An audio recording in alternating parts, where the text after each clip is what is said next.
A imprensa trouxe à luz o que já se sabia em Brasília. José Dirceu, que teve os direitos políticos cassados por formação de quadrilha, comanda o PT e o Brasil. Segundo a revista Veja, José Dirceu tem um governo paralelo em um hotel em Brasília, onde recebe políticos de todos os partidos, nomeia e dita a política do país. É apenas um registro histórico, porque todos nós já sabíamos da atuação de Zé Dirceu, com um gabinete paralelo ao da Presidência da República, recebendo, influindo, sendo ouvido, interferindo e nomeando. Isso tudo, nós já sabíamos disso. Esse é um modelo que já se esgotou, a meu ver, cansou, esgotou, produz corrupção, estabelece essa relação promíscua do executivo com o legislativo, com partidos políticos e com o setor privado. É um governo que admite a presença do tráfico de influência como regra. E este episódio, ele é o retrato vivo do tráfico de influência existente em Brasília. No mesmo dia em que a denúncia ganhava corpo, o Planalto lança o factoide de corte de gastos e anuncia um superávit de 10 bilhões de reais.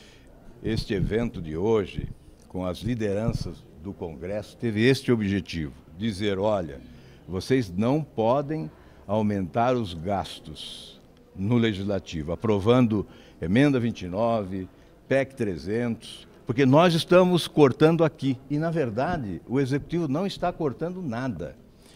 O anúncio apenas reflete o aumento do superávit como consequência do aumento da arrecadação e não como resultante do corte de gastos públicos supérfluos. Na terça-feira, os líderes da oposição se reuniram no Senado e na Câmara para preparar as ações legais contra a corrupção no governo Dilma Rousseff. E o PT diz que para aprovar a Emenda 29, que injeta mais dinheiro na saúde e há uma promessa de campanha de Dilma Rousseff, o governo pode ressuscitar a CPMF ou legalizar o jogo no país. Se admite discutir novos impostos. O que deve se discutir é uma reforma tributária, não para aumentar a carga, mas para reduzir a carga tributária que inibe o processo de crescimento econômico do país. Aliás, é bom dizer, depois que extinguimos a CPMF, já no 1º de janeiro, o governo buscou a compensação aumentando o IOF. E depois de aumentar o IOF, fez várias alterações em tarifas que aumentaram a arrecadação e, evidentemente, pesando sobre o contribuinte. O ministro das Comunicações, Paulo Bernardo, esteve na Comissão de Infraestrutura para falar do Programa Nacional de Banda Larga, mas não escapou de perguntas sobre caronas em aviões e empresas que têm negócios com o governo federal. Então, a resposta para Vossa Excelência, objetivamente, é o seguinte: eu não tenho nenhuma lembrança de ter andado nesse avião. Esse avião não foi usado na campanha da Gleice. A questão não é o uso do avião, é a consequência do uso. Não é possível que uma empreiteira que tenha 20 milhões de contratos com o governo, repentinamente passe a ter mais de 600 milhões. E que uma obra como o contorno de Maringá, de 17 quilômetros, possa custar mais de 300 milhões de reais. Então é inevitável uma relação entre o uso do avião e os benefícios que a empresa empreiteira passou a obter do governo. É isso que nós queremos esclarecer. Não estamos fazendo nenhum pré-julgamento, nós estamos apenas pedindo esclarecimentos em respeito à população do país. Na quarta-feira, um ato a favor da CPMI da corrupção reuniu na Câmara senadores e deputados do PSDB, DEM, PPS e PSOL. O grupo Proética decidiu buscar apoio nas ruas. Ou o Congresso Nacional instala a CPI da corrupção ou será atropelado pela opinião pública desse país.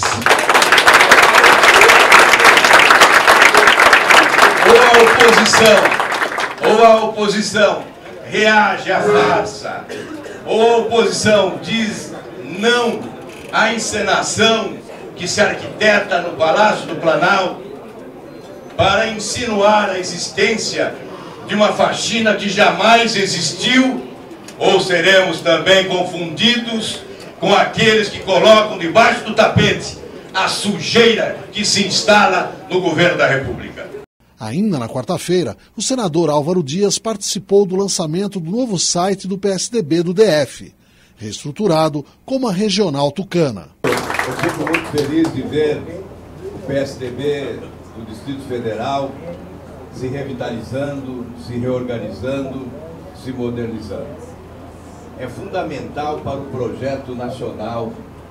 Nosso partido tem a enorme responsabilidade, como o maior partido de oposição no país, de apresentar um projeto alternativo de poder em 2014. O governo finalmente cortou a taxa de juros, mas sempre na contramão, em um momento desfavorável. Olha, é claro que nós queremos sempre que as taxas sejam reduzidas. Praticamos no Brasil as maiores taxas de juros do mundo, mas existem os momentos tecnicamente recomendáveis para que a redução ocorra. E segundo os especialistas, este não é o momento. Na verdade, o que se deu foi uma decisão não técnica, mas política, consequência de uma pressão política com origem no Palácio do Planalto em razão das circunstâncias. O Banco Central perdeu a independência? É um arranhão na autonomia do Banco Central, sem dúvida, talvez facilitada pela presença de profissionais da própria instituição.